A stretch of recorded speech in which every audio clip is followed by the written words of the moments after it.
that he cannot sleep, and that at 7:30 a.m. there's still no effect. Pieces together as you go through the evidence with Dr. White hypothesizing that at 7 a.m. Michael Jackson swallowed potentially 16 milligrams of lorazepam. Setting aside the fact that there's no science to discern whether Conrad Murray gave oral lorazepam pills or Michael Jackson swallowed them himself, setting aside that absolute complete speculation, if you accepted Dr. White's theory, at 7 a.m. Michael Jackson had just taken 16 milligrams of lorazepam. At 7:30 a.m. there's still no effect, and as you go through Conrad Murray's statement, there's no effect throughout. At 10 a.m., Jackson requests propofol. And now this is very important. At 10 a.m., according to Conrad Murray, Michael Jackson says he needs the milk, that it's the only thing that will allow him to sleep, and he needs the milk. And Conrad Murray comments on this in his interview. If you got propofol now, which of course you refer to as the milk, how much time, how much sleep you expect to have? You're going to be needing to be up no later than noon. And he said, just make me sleep, doesn't matter what time. That's what would happen to your rehearsals and your schedule for the day. He said, I can't function if I don't sleep. They will have to cancel it. I didn't want them to cancel it, but they will have to cancel it. So I agreed at that time that I would switch over to the propofol. Now think about that comment and that statement of Conrad Murray and what it reveals about Conrad Murray's intent. It's a very telling statement. His own words are that this is after 10 a.m. and he wants propofol. And Conrad Murray is not concerned, well, I'm going to give you 25 milligrams that will cause you to sleep for 5 or 7 minutes. Conrad Murray is concerned that he needs to be up no later than noon. If this is shortly after 10 a.m., that's potentially 2 hours into the future. And Conrad Murray's concerned, well, what about you need to be up at noon? Not 5 to 7 minutes from now, noon. Having that concern in mind, it is only after Michael Jackson says, well, they'll have to cancel it. Because clearly what Michael Jackson is requesting and clearly what Conrad Murray is intending on giving, if you believe this statement, is something that will cause him to sleep far past 12 o'clock. So it's only after Michael Jackson says they'll have to cancel it. In other words, I don't need to be up at noon. I can sleep past noon. That is when Conrad Murray says, so I agreed at that time that I would switch over to the propofol. Only after it had been agreed that the rehearsal would be canceled, Michael would not need to be up at noon. That shows what was taking place. Not an intent to put him in a light sleep for 5 minutes, but an intent, as Nurse Lee said, to knock him out.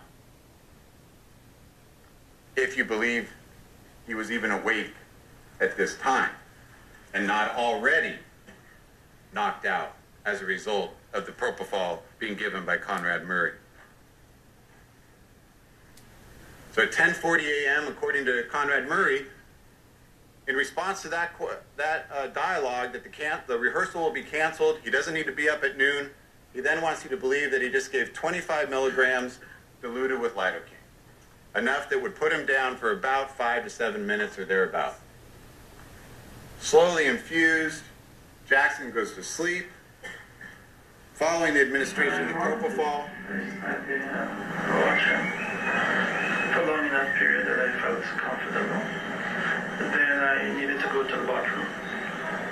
So I got up, went to the bathroom to release myself of also considered getting rid of some of his urination that he had put in the jugs overnight.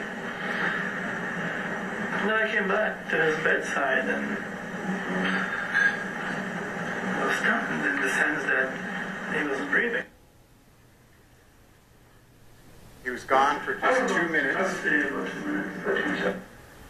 And when he came back, he finds Michael to be not breathing, but he checked the pulse oximeter, which displayed a heartbeat of 122.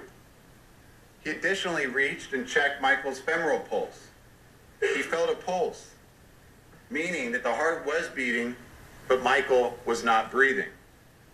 This is the risk of propofol: airway obstruction, relaxation so that the tongue falls back and you stop breathing. That is why propofol administration, among a million other reasons, is so dangerous in this setting without the appropriate equipment. But by Conrad Murray's own words, Michael Jackson had stopped breathing but still had a heartbeat when he came back after just 2 minutes. And not only did he check it with the pulse oximeter, but he physically checked it as well. He does not call 911.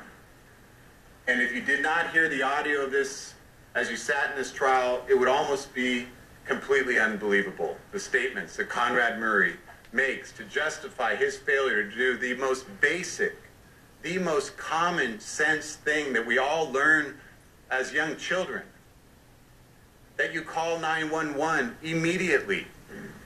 He does not call 911 because to speak to a 911 operator would be to neglect Michael Jackson. To speak to a 911 operator was the only hope of Michael Jackson being revived to see another day. But Conrad Murray chose not to call 911 because Conrad Murray had other things on his mind, protecting Conrad Murray. So what does he do? He calls Michael Amir Williams.